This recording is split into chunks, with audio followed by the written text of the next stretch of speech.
Ya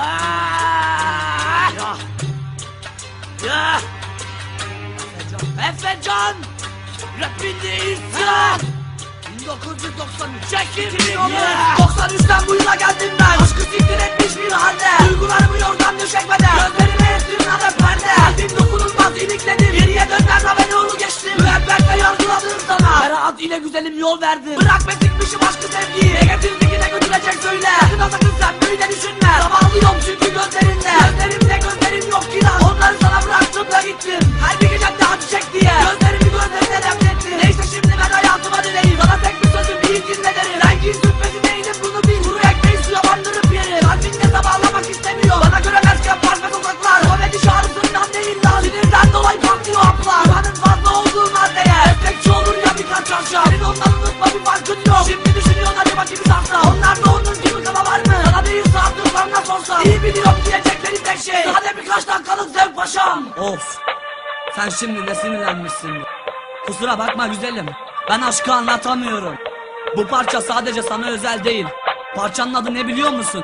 Adı ne biliyor musun? Hayata dair. Hayata dair birkaç kelime yazıyorum eğilime de böyle bir düzenle. Bize de öğretenim yok insanlar. Ben yaşadıklarımı yazıyorum öyle. Kalem mi mürekkep mi siktiri git. Ben onları okul sırasına gömdüm. Şimdi sırasını bekliyor gelenler. Kusura bakmayın ben sizi sövdüm. Takurak gidişatı olan hayatta. Tepe taklak yerlerde gezindim. Hayranı süt diye görüyordu bazen. Nefsine yenik düşen bu gözleri. Etim kopmasın diye inanın ki ağzından düş verdiği sakın. Dişlerindeki o kasılmalarla çok seri atıyordu olmayan nabız. Durdurak tanımayan bu benliğim. Durdurulabilecek halde değilse. Durmak yok bu yolda diyorum ben. Zaten sonumuz belli cenaze. Kimine göre yalan kimine göre kral. Ben biliyorum bana yeter mertebem. Ölümün en son zerresine kadar tırnaklarımla duvar eskiteceğim. Affedusuz gariban bir kul bilin. Evmek istiyorsanız bir dilenci. Ama unutmayın geçmişim siber geleceğimse olacak bir haberci. Eğer ölmezsek ileriki zamanda gelen belirtecektir geçmişi. Kullanın olan bütün gücünüzü yoksa ileride affetmem sizi. Hepsi bu kadar mı?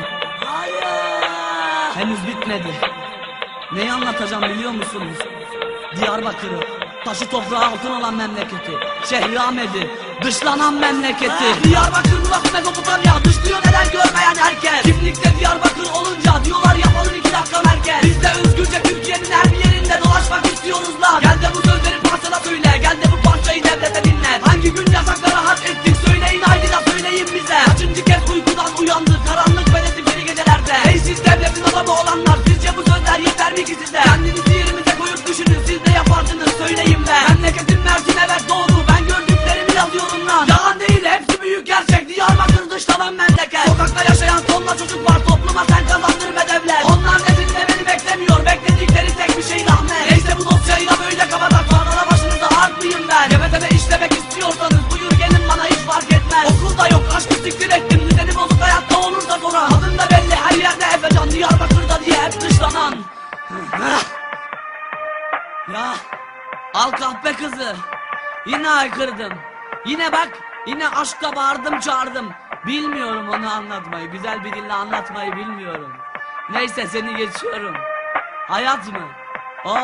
Onu da çok yaşıyoruz. Onu da çok yaşıyoruz. Kahpe insanlar var, sahte dostlar var, falanı filanı. Her şeyi var. Biz yine dimdik ayaktayız. Çok şükür ölmedik buradayız. Diyarbakır'dayız. Dışladığınız memleketteyiz. Görmediğiniz memleketteyiz. Taşı toprağı altın olan memleketteyiz. 2011 Rap bizde marka baba. Güneydoğu Familya. Ben Efecan. Rapinde isyan.